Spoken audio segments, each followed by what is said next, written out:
चलो good morning friends. तो कल अपन ने चार different 3 dimensional representation of the organic molecule देखे। उसमें से पहला था हमारा वेज फार्मूला। तो वेज फार्मूले में हमने एक डॉटेड लाइन बताई थी, एक सॉलिड लाइन बताई थी और 2 नॉर्मल लाइन बताई थी। तो उसमें एक ही कहा था कि dotted line indicate the bond projecting below the plane of the paper और away from the observer. Solid wedges का मतलब बताया था that is the bond projecting above the paper और टुवर्ड द ऑब्जर्वर। ओके। दूसरा था हमारा फिशर प्रोजेक्शन फार्मूला।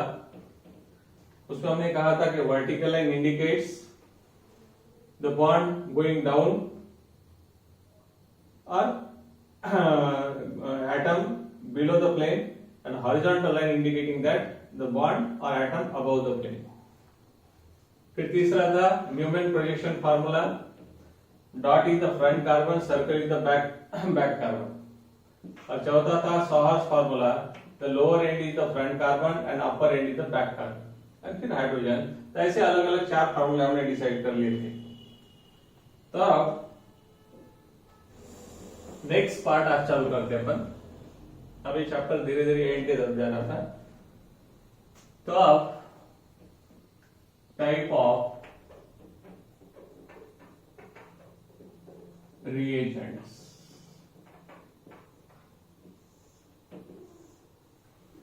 अब टाइप ऑफ रिएजेंट्स क्या होता है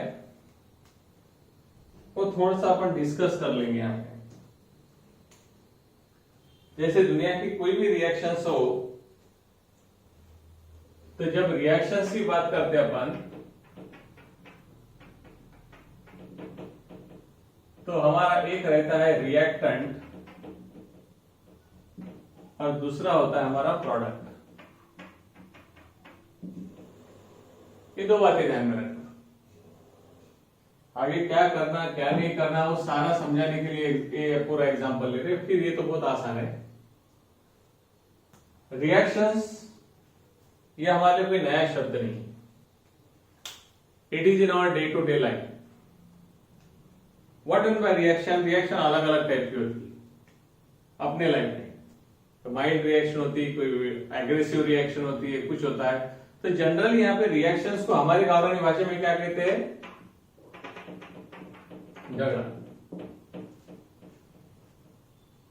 तो झगड़ा यानी रिएक्शंस।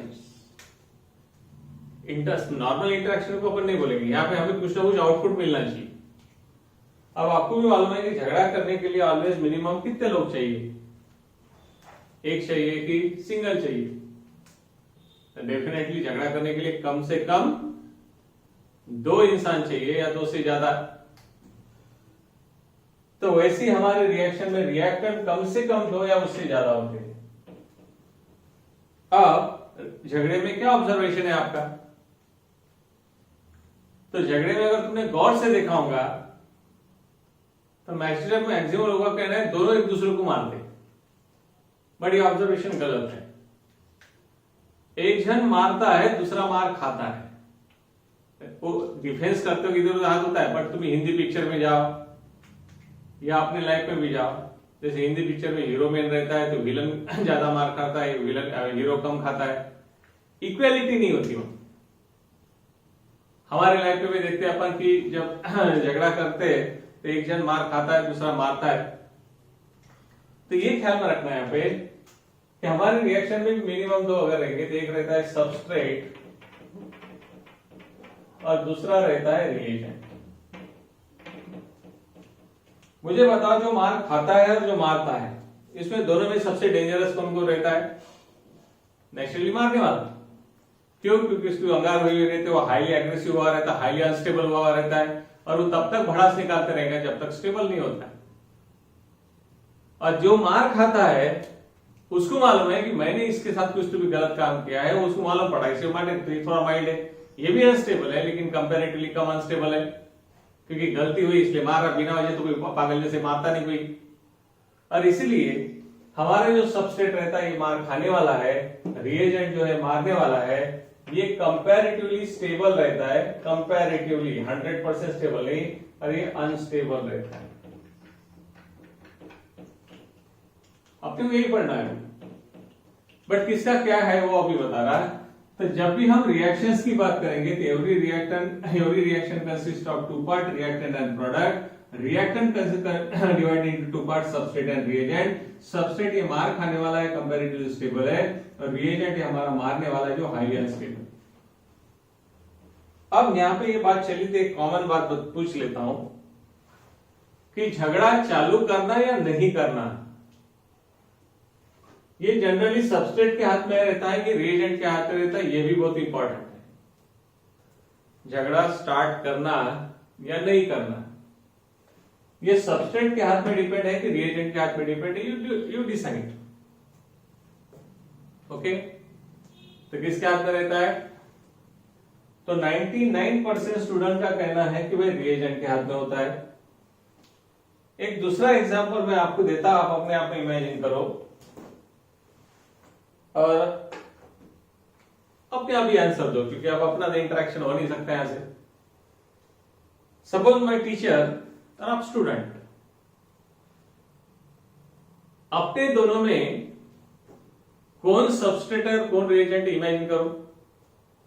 अब मैंने पहले ही बोल दिया कि जो अटैक करता है वो रिएजेंट है, जिस पे अटैक होता है वो सबस्ट्रेट है, जो मारता है वो रिएजेंट है, जो मार खाता है वो सबस्ट्रेट है। अब दूसरी भाषा में जो देता है वो रिएजेंट, जो खाता है वो सबस्ट्रेट। अब क्या तो लाता बुक क्या हो या गले हो। तो जब हम क्लास की बात करते हैं तो टीचर और स्टूडेंट में हुई सबस्ट्रेट एंड हुई रिएजेंट, कौन किसको देता है? डांट फटकार। तो नेचुरली टीचर बच्चों को डांटते हैं, टीचर बच्चों को मारते हैं। तो टीचर कौन हुए? टीचर हुए रिएजेंट, बच्चे बेचारे सबस्ट्रेट। अब दूसरा एक क्लियर करके देता आपको कि टीचर पागल तो नहीं है बच्चों को मारने के लिए। टीचर को मारने के लिए, डांटने के लिए उकसाया किसने? तो वह बच्चे ने। क्यों? क्योंकि होमवर्क करके ला बोला तो लाया नहीं, क्लास में पढ़ा रहा है तो ध्यान नहीं। अगर ऐसा रहा तो टीचर क्यों फिर पागल हो गया कि ऐसा रहा तो एट द एंड एग्जाम में रिजल्ट नहीं आएगा, रिजल्ट नहीं आएगा तो प्रिंसिपल या बाकी मैनेजमेंट टीचर को डांटेगा, तूने साल भर क्या किया। तो वो अपनी सिक्योरिटी के लिए बच्चों को मारेगा, डांटेगा, जो भी करना है करेगा, लेकिन रिजल्ट लाने की कोशिश करेगा, क्योंकि बच्चों के रिजल्ट आए तो टीचर स्टेबल होते। बाकी वहां आती, वाह क्या सर का टीचर का सर क्या जबरदस्त रिजल्ट लगा। और इसलिए टीचर अटैकिंग मोड में रहते हैं, स्टूडेंट डिफेंसिव मोड में रहते। समझ में आया? तो इसलिए टीचर इज रिएजेंट और स्टूडेंट इज ए सबस्ट्रेट। इन दोनों का जब इंटरेक्शन होगा तो फाइनल एग्जाम का रिजल्ट इज द प्रोडक्ट। अगर ये इंटरेक्शन बहुत अच्छा हुआ तो प्रोडक्ट बहुत अच्छा मिलेगा, इंटरेक्शन अगर अच्छा नहीं हुआ तो प्रोडक्ट अच्छा नहीं आएगा। जैसे अभी कोविड-19 के लॉकडाउन पीरियड में 80 से 80% बच्चे सीरियसली वीडियो लेक्चर्स देखते नहीं। This is my personal observation. 20% student are regular, they try to understand what teacher taught, but बाकी लोग अपने एक तो टाइम पे आते नहीं, कभी भूल जाते हैं, कभी सोए रहते हैं, कभी मूवी देखने में मस्त रहते हैं, और फिर 4-5 दिन के बाद बोलते सर मेरा इंटरनेट स्लो था, मेरी कनेक्टिविटी नहीं थी, मेरे को वीडियो मिले नहीं, असली बात बताता नहीं। हाँ, जिनाइन कुछ लोगों की प्रॉब्लम है भी है, नहीं ऐसे नहीं है, बट ऑप्शन नहीं। बट 99% लोगों ने अगर सीरियसली किया था, अभी ऑप्शन ऐसे ऑप्शन में अपन कर सकते हैं, बट अब करेंगे तो रिजल्ट आएगा, नहीं करेंगे तो रिजल्ट नहीं आएगा, वापस प्रॉब्लम बदनामी किसकी? टीचर की। टीचर का समझते ही नहीं, तो इसलिए टीचर अटैकिंग मोड में रहते। ओके, चलो अब जो मुझे पढ़ाना है वो यहां पे पढ़ाओ कि सपोज तुम्हारे मैसेजेस इमेजिन करो, पूरे क्लास में मैंने डिसाइड किया कि आज एक बच्चे के साथ, कोई तो एक बच्चे के साथ कुश्ती खेलना है तुम्हारे सामने क्लास में। तब हम दोनों के बीच में झगड़ा चालू करना नहीं करना, वो स्टूडेंट के हाथ में है कि मेरे हाथ में है? तो व्हाट इज योर आंसर? तो आप अपने आप को पूछो, तो बोलेंगे सर आपके हाथ में है, तो सरासर गलत है। अब मैं तो खानदानी झगड़ा लूं, रिएजेंट की भाषा में बोला तो मेरा तो आदत है जाके झगड़ा करना है। अब मैं गया और उस स्टूडेंट को एक जोर से रपाटा दिया कानपट में, और उस स्टूडेंट ने मेरे तरफ पलट के स्माइल दे दिया, कि सर आप ही। मैंने दूसरा उसको एक झापड़ मारी जोर से, फिर से उसने स्माइल दे रहा, मैं मारे जा रहा, वो स्माइल दिए जा रहा, झगड़ा होगा? 100% नहीं। हाँ, अगर वो मेरे कॉलर को हाथ लगाता था, मेरे को गाली देता था, मैं उसकी छाती पे जाके बैठ जाता था, लेकिन वो स्माइल दे रहा है, रिस्पॉन्ड ही नहीं कर रहा है, तो ये रिएजेंट ने कितना भी ये किया, झगड़ा करने की कोशिश किया, तो रिएजेंट के हाथ में नहीं होता है, झगड़ा चालू करना नहीं करना सबस्ट्रेट के हाथ में होता है। तो यही ध्यान में रखना, रिएजेंट ये तो खानदानी झगड़ालू है, लेकिन झगड़ा स्टार्ट करना नहीं करना ये सबस्ट्रेट के हाथ में है। और एक बार ध्यान में रखना ही चाहिए, ये इसके बाद डबल डिस्कस नहीं होगी। और इसलिए तो who is the main to start the reaction? The substrate is main. ये तो तैयारी बैठा है। ओके, दूसरी बात, अब मैं जस्ट इमेजिन करो कि मैं उस बच्चे को आड़ा टेढ़ा मार रहा हूं और वो स्माइल ले रहा है, तो तुम बाकी क्लास वाले बच्चों को गुस्सा आएगा कि मजा आएगा? क्या होगा? तो डेफिनेटली गुस्सा आएगा कि साला इतना बड़ा टीचर ये बच्चों को मारे जा रहा है, तो अब आपसे रहा नहीं जाएगा, तो अब आप क्या करेंगे? क्या करेंगे कि उस बच्चे को उकसाने की कोशिश करेंगे। अभी क्या देख रहा है, आगे यक मार कनपट में जोर से, पर वो बोलने से सुनेगा नहीं, तो फिर उसको उसे भड़काऊ भाषा में समझाना पड़ेगा। अबे पैजामे, अबे बैल, सारी लड़कियां देख रही, तू मार खा रहा है। फिर उसको जोश आएगा, अरे साला सब देख रही क्या, और फिर वहां पे आएंगे, अरे क्या किया आप लोगों ने, उसको भड़काने की कोशिश की। भड़काना बोले तो हमारे केमिस्ट्री की भाषा में एक्टिवेट करने की कोशिश की। अब एक्टिवेट करने के लिए क्या किया आपने? इनडायरेक्टली उसको एनर्जी सप्लाई की, और वो एनर्जी को हमारे केमिस्ट्री की भाषा में बोलते हैं एनर्जी ऑफ एक्टिवेशन। तो एनर्जी ऑफ एक्टिवेशन ये सबस्ट्रेट को देनी पड़ती है कि रिएजेंट को देनी पड़ती है? तो 100% किसको देनी पड़ती है? सबस्ट्रेट को। यानी उकसाना पड़ता उसको झगड़ा करने के लिए, रिएजेंट को उकसाने की जरूरत नहीं, वो खानदानी उकसा हुआ है। और आप लोग कौन हुए? सारे कैटलिस्ट। हम दोनों के बीच में झगड़ा चालू हो गया, you will enjoy as per the Indian tendency. और इसीलिए कैटलिस्ट हमारे रिएक्शन में मेन आता है, और वो कैटलिस्ट यहां पे आता है। Catalyst never take part in the reaction, but catalyst activate the substrate by supplying the energy of activation to react with the reagent to get the product. एक तो ये होता है। दूसरा, एक जो बच्चे शरारती होंगे, जो नॉटी बच्चे होंगे, उनको मालूम है, जो शरीफ बच्चे हैं उनके बस की बात नहीं है। और आप तो तुम बहुत ही ज्यादा अलग कैडर में गए। हमारे वक्त क्या था, हम जब शैतानी करते थे स्कूल टाइम में, तो ऐसी ब्लैक कलर की टैबलेट आती थी, वो डेस्क पे अगर घसी लगाएगी तो बहुत चटका लगा था, एकदम पड़ा जाता। तो वो एक एग्जांपल लेता मैं। अभी क्या हो रहा था, मैं स्टूडेंट को मार रहा था, वो स्माइल दे रहा था, स्टूडेंट को मार रहा था, स्माइल दे रहा था, झगड़ा हो ही नहीं रहा था, फिर तुमको भड़काना पड़ा। इट टेक्स सम टाइम, यानी कैटलिस्ट को काफी देर लगा उसको भड़काने को, उसके बाद वो रिएक्ट हुआ। अब मैंने बाजू वाले के पास वो काली गोली देके रखा, उसको बोला कि तूने घस के रखना, मेरा मारना और तेरा उसका चिपकाना साइमल्टेनियस करना। अब जैसे ही मैंने उस बच्चों को एक जोर से मारी और बाजू वाले ने गरम की गोली उसको लगाई, अब वो हंसेगा कि एकदम चिढ़ जाएगा? तो डेफिनेटली अब क्या करेगा, वो चिढ़ जाएगा। क्यों? तो मारने की वजह से नहीं, चटका लगने की वजह से। तो चटके ने क्या काम किया? Instant activation. किसको? सबस्ट्रेट को। और इसलिए हमें एरो पे बहुत बार हीट लिखना पड़ता है, हीटिंग का सिंबल आता है ट्रायंगल। तो हीटिंग क्या है? तो heating is the energy of activation given to the substrate. Books में बहुत बार बोलते हैं कि heating is the energy of activation given to the reactant. वो ब्लाइंड में खेलते हैं कि भाई इसको भी होना, इसको। मैं डायरेक्ट बता रहा, एनर्जी ऑफ एक्टिवेशन कैटलिस्ट इनकी जरूरत किसके लिए होती है?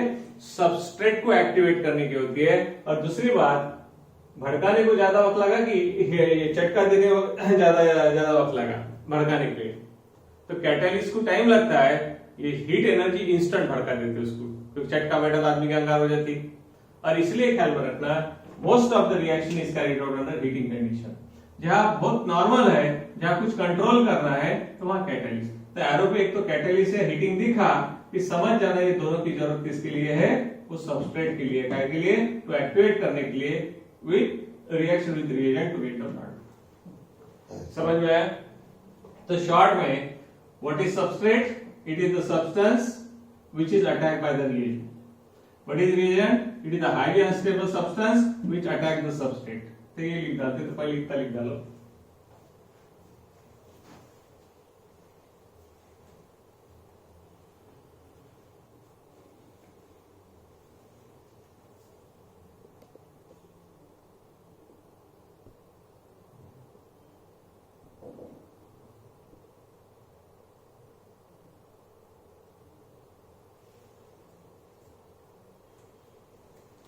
ओके, नीचे सबस्ट्रेट लिख डालो।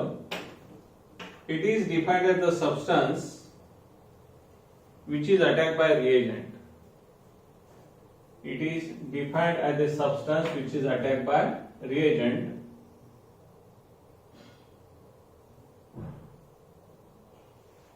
उसमें reagent it is a highly unstable species which attack the substrate, which is highly unstable species which attack the substrate.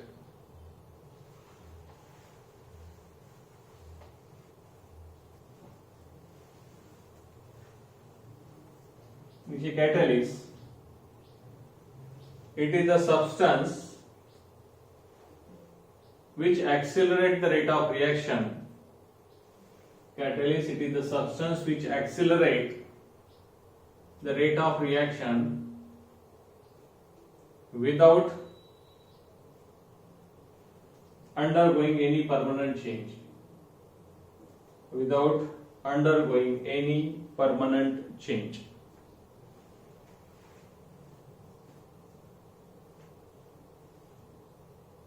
Okay. चलो, तो आप देखते हैं अपन टाइप ऑफ रिएजेंट्स यानी कितने जगह हुए हमारे पास।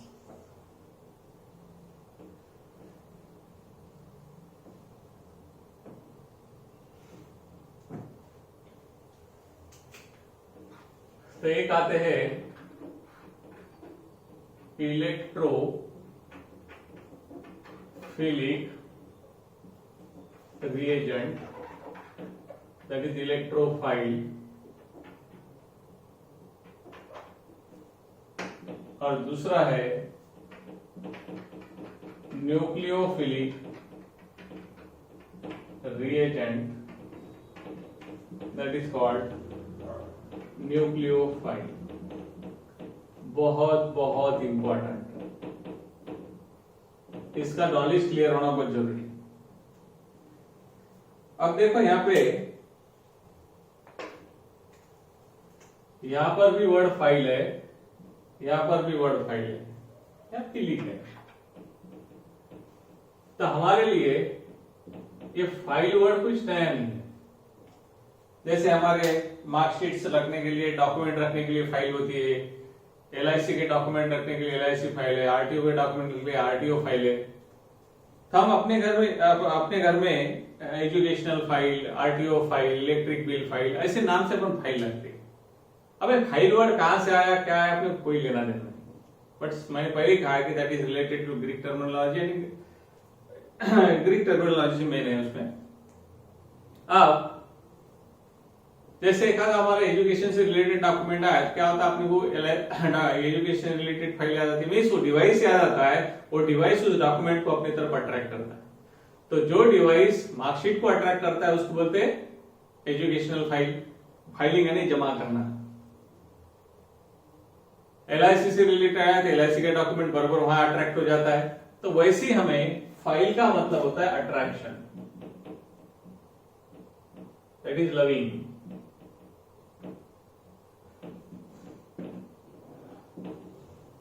Main attraction.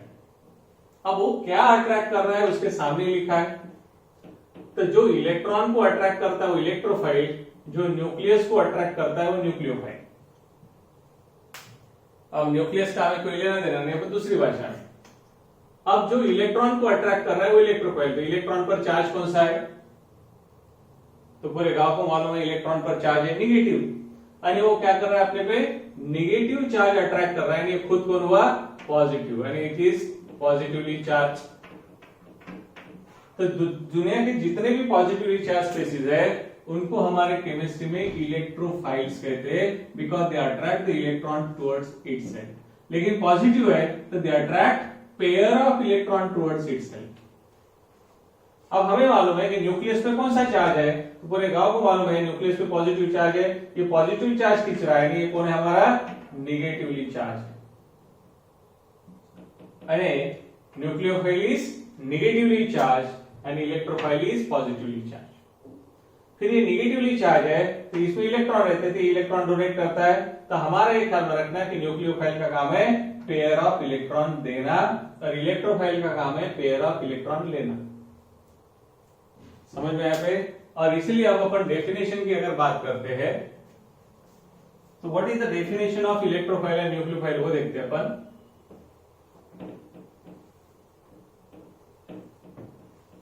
तो ये हमारे लिए इलेक्ट्रोफाइल यानी सीधा सीधा क्या है, इलेक्ट्रॉन को खींचने वाले। इस पर चार्ज बनता है पॉजिटिव, यानी ये डेफिशिएंट है कि रिच है, डेफिशिएंट। तो डेफिनेशन की बात करेंगे तो it is A electron deficient species which attract pair of electron in bracket lone pair भी चलता है, lone pair attract the pair of electron towards itself from electron rich species। Same यहां पे इट इज पॉजिटिवली चार्ज और neutral molecule having central atom with incomplete octet। incomplete octet or expanded octet। in nature of chemical bonding में अपन पढ़ चुके हैं what is the incomplete octet, what is the expanded octet. तो एक तो positive charge चाहिए और चार्ज नहीं है तो न्यूट्रल मॉलिक्यूल जिसके ऊपर है तो उसका सेंट्रल एटम पकड़ना। एक तो उसका ऑक्टेट इनकम्प्लीट चाहिए या उसका ऑक्टेट एक्सपांडेड चाहिए, उसके पास एक तो 8 से कम इलेक्ट्रॉन होना या तो 8 से ज्यादा होना। तो 100% दैट विल बी इलेक्ट्रोफाइल। समझा? एग्जांपल तो ले लेंगे ढेर सारे अपन।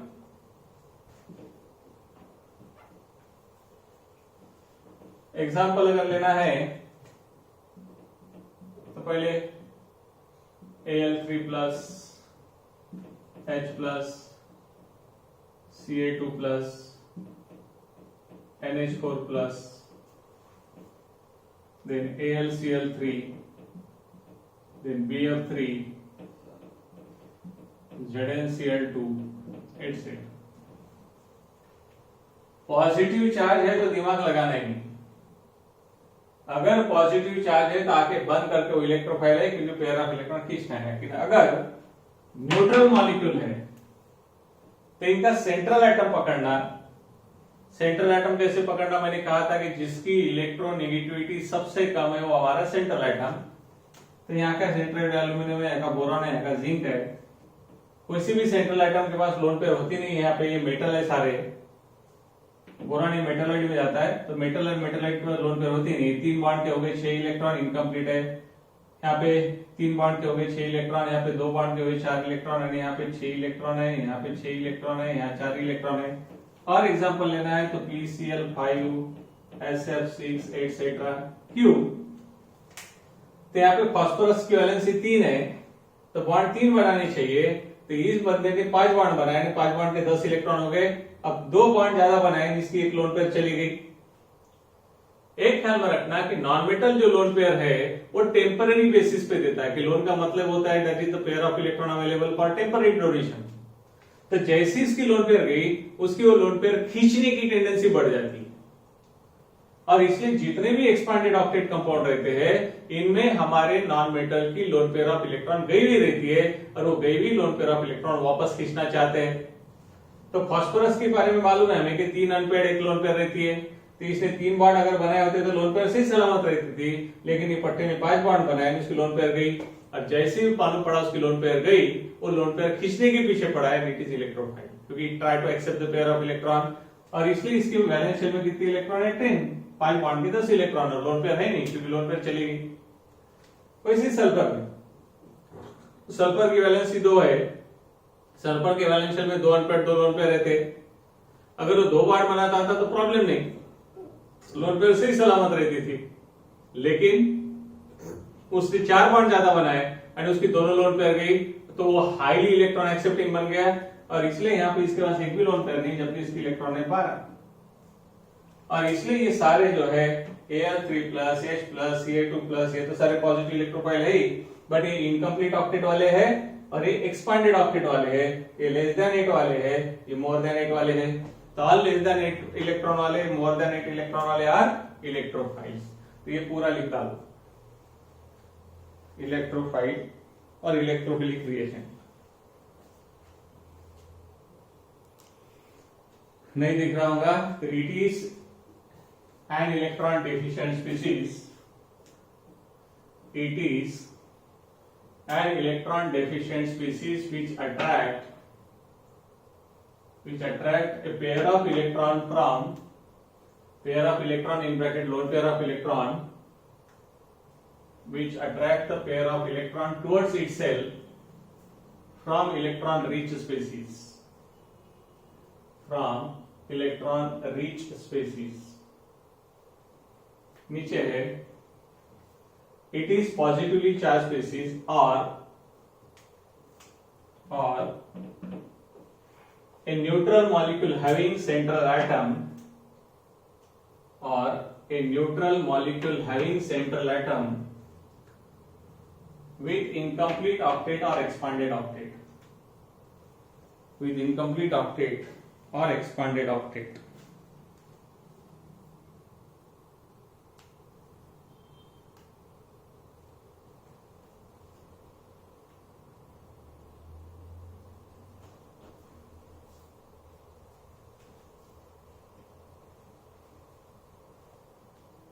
Okay, next up, nucleophile।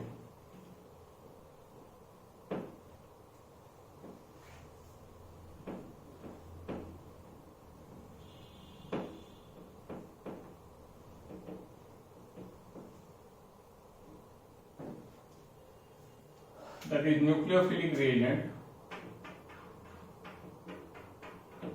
nucleophilic reagent or nucleophile। तो डेफिनेशन क्या है? It is electron rich species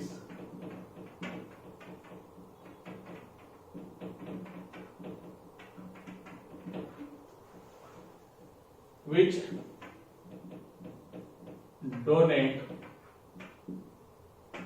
a pair of electron, ये बहुत इंपॉर्टेंट है बरा, या loan pair of electron two electron deficient species. Same, it is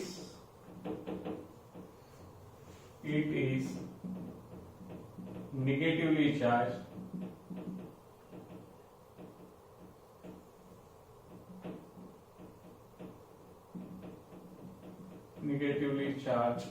or neutral molecule having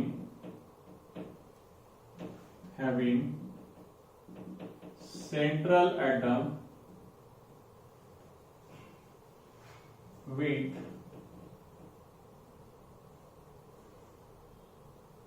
lone pair of electron, having central atom with complete octet, having central atom with complete octet and having lone pair of electron। यानी जो central atom है उसका octet complete होना neutral molecule में, और उस atom के पास loan pair of electron होना कंपलसरी है, पूरा ऑक्टेट कंप्लीट होने से नहीं चल रहा है। तो जैसे Cl माइनस है, OH माइनस है, Cn माइनस है,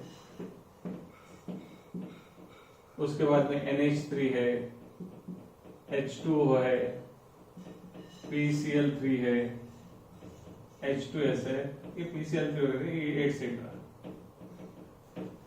अब देखो यहाँ पे ये तो निगेटिवली चार्ज है, इनका तो कोई प्रॉब्लम ही नहीं, सवाल निगेटिवली चार्ज है न्यूक्लियोफाइल, लेकिन यहाँ पे नाइट्रोजन सेंट्रल एटम है, ऑक्सीजन सेंट्रल एटम है, यहाँ फास्फोरस सेंट्रल एटम है। तो नाइट्रोजन के 3 बॉन्ड के 6 इलेक्ट्रॉन और एक लोन पेयर के, तो ऑक्टेट कंप्लीट है और लोन पेयर अवेलेबल है, क्योंकि नाइट्रोजन की वैलेंसी 3 है, वैलेंसी के मुताबिक इसके बॉन्ड बना है, तो ऑक्टेट कंप्लीट है, लोन पेयर है, दैट्स व्हाई ये lone pair of electron temporary basis पे दे सकता है। So ammonia is the nucleophile, जिसको हम बोलते हैं it is a Lewis base, जो पेयर ऑफ इलेक्ट्रॉन देता है। H2 में ऑक्सीजन सेंट्रल एटम है, 2 बॉन्ड के 4 इलेक्ट्रॉन, 2 लोन पेयर के 4 electron, and that's why it is a nucleophile, क्योंकि lone pair of electron is available, which is available for donation. PCl5 phosphorus के पास एक लोन पेयर रहती है, 3 वैलेंसी, 3 बॉन्ड बना है, लोन पेयर सही सलामत है, 3 बॉन्ड के 6 इलेक्ट्रॉन, एक लोन पेयर के 2 इलेक्ट्रॉन, 8 ऑक्टेट कंप्लीट है, लोन पेयर अवेलेबल है, इट इज न्यूक्लियोफाइल। ओके, तो इस टाइप से फटाफट पहचान देना चाहिए। चार्जेस वालों को तो पहचानना बहुत आसान है, लेकिन जिनके पास चार्जेस नहीं उसके लिए हमें incomplete octet, expanded octet, octet complete वाले ये जो रूल थे अपने केमिकल बॉन्डिंग के, वो यहाँ काम आते हैं। ओके, तो right on this is the definition. It is electron rich species which donate a pair of electron, in bracket lone pair of electron, to electron deficient species। नीचे it is negatively charged or neutral molecule, it is negatively charged or neutral molecule having, it is a negatively charged or neutral molecule having central atom with complete octet and have a lone pair of electron, and these are the examples। Okay, तो इस तरीके से ये 2 type के reagents हो गए हमारे, एक हो गया इलेक्ट्रोफिलिक रिएजेंट, एक हो गया न्यूक्लियोफिलिक रिएजेंट। ये अनस्टेबल रहते हैं और इसलिए फिर वो दूसरे पर अटैक करके अपने को कुछ प्रोडक्ट दिलाते हैं। तो इतना आज के लिए सफिशिएंट है, इसके आगे का अपना कल देखेंगे। So thank you very much.